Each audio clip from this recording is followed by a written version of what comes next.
my blood. That's my blood. It's a lot of my blood.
Buy me a drink, sailor. Harry Flynn? Hey! What the hell are you doing here? I'm looking for you, mate. Uh-oh. Should I be flattered or worried? Maybe a bit of both. Come here. I've got a job for us. Really? A client is willing to part with a huge sum of cash if we acquire a certain object for him. All right, I'm listening. Now, you're not gonna like this. Oh, no. No, you're out of your mind. Yeah, you just hear me out for a second. Flynn, we both know two people who were killed trying to lift something out of this place. And one who made it out. Yeah, barely. I can't do this without you, Drake. You're the only one who's cracked it, and you know better than anyone it's a two-person job. No. 3, actually. Right. And speak of the devil, here she comes now. What? Chloe Fraser. Nate. Drake. Nathan. Drake. Hello, Harry. Chloe here's one of the best drivers in the business. She'll take good care of us. I bet. Right, look. I've got it all figured out. We go in through the sewer. Loving it so far. That puts us in the courtyard. From there, we scale up the wall, run across the rooftops, and just drop down into the exhibit hall. Bob's your uncle. And what is worth all this trouble, I hear you ask? I didn't, but go ahead. But that's it. An oil lamp. Yeah. It's worthless. I don't get it. Neither do we. That's why we tracked you down. Well, it sounds like you're working for a nutcase. Some collector who's got too much time and money on his hands. And by the way, this is not worth any of it. But there's more. How's your 13th century Latin, mate? Where'd you get this? Borrowed it from the files of the nutcase. In Trebizond, we were set upon by thieves. Father, Maffeo, and I were robbed of our greatest treasures. This was written by Marco Polo. Yes, that much we were able to work out. Unfortunately, the rest of it's nonsense. Hey, hold on. So that it should not fall into the wrong hands, I concealed my great sorrow in the unlikeliest place. The light of the great Khan shelters the fate of the 13. See what I mean? It's just gibberish. He's talking about the lost fleet. Yeah. I know, someone want to fill me in? Marco Polo leaves China with 600 passengers and 14 ships loaded down with treasure from Kublai Khan. And he lands in Persia a year and a half later with only 1 ship left and only 18 passengers. Now, he recorded every detail of his journey, but he never told what happened to all those ships and the passengers. So somewhere out there are 13 ships loaded with the Emperor's treasure waiting to be found. Yeah, and that is what your client is after. Hey, look at this lamp. It's covered in Mongolian script. It must have been a gift from Kublai Khan. The light of the great Khan shelters the fate of the 13. Marco Polo hid something inside this lamp. Something that pinpoints the site of the lost fleet. So, we're dicking this guy over, right? Damn straight. Absolutely. You in then? What the hell? I mean, what could possibly go wrong?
Karma's a bitch.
Hello. Well, so much for foreplay. You mind telling me what the hell is going on? You mean with Flynn? Yeah, you might have warned me. And missed the look on your face? Anyway, you haven't exactly made yourself easy to find. Talk about making yourself easy. Oh, you're not jealous. Let's not forget who walked out on whom. After all, you don't get to be jealous. Wait a minute, Chloe. If it makes you feel any better, my relationship with Flynn is strictly professional. Really? Mostly professional. Oh, When I figured out he was actually on to something, I thought you'd want to be in on the action. so what's the plan? Just like we said, we pull the heist, we find the ships, and we make off with the treasure. With Flynn? Mm-hmm. And then? And then we split the take 3 ways, and you and I just disappear. Together, this time. I see. Until then, he can't know about us. He's gonna be pissed. He's gonna be fine. Trust me.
Sure you're up for this? Feel a lot better if I had a gun. We won't need them. A little insurance, that's all. Flynn, they're just museum guards. And we have their patrols all mapped out. Relax. Relax. Relax. Have you ever been in a Turkish prison, mate? If we get caught, they will lock us up and throw away the sodding key. You do realize that, don't you? Better than you do. Well, you may fancy that kind of thing, but I don't. Can't afford to make any mistakes. Yeah, and we won't.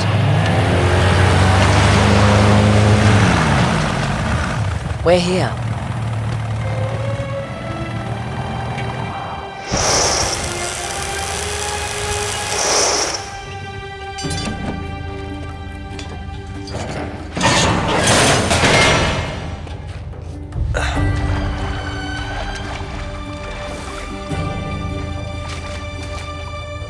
This way.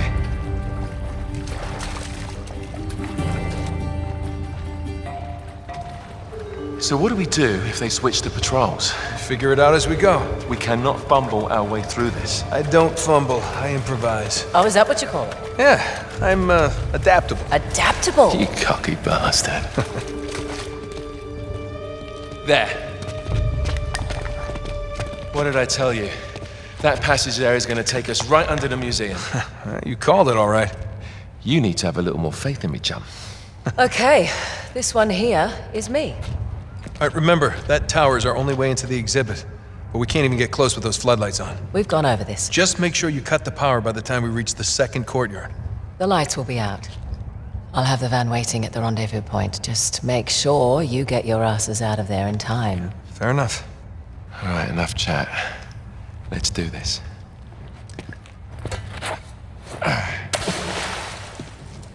Chloe. See you on the other side. Looking forward to it.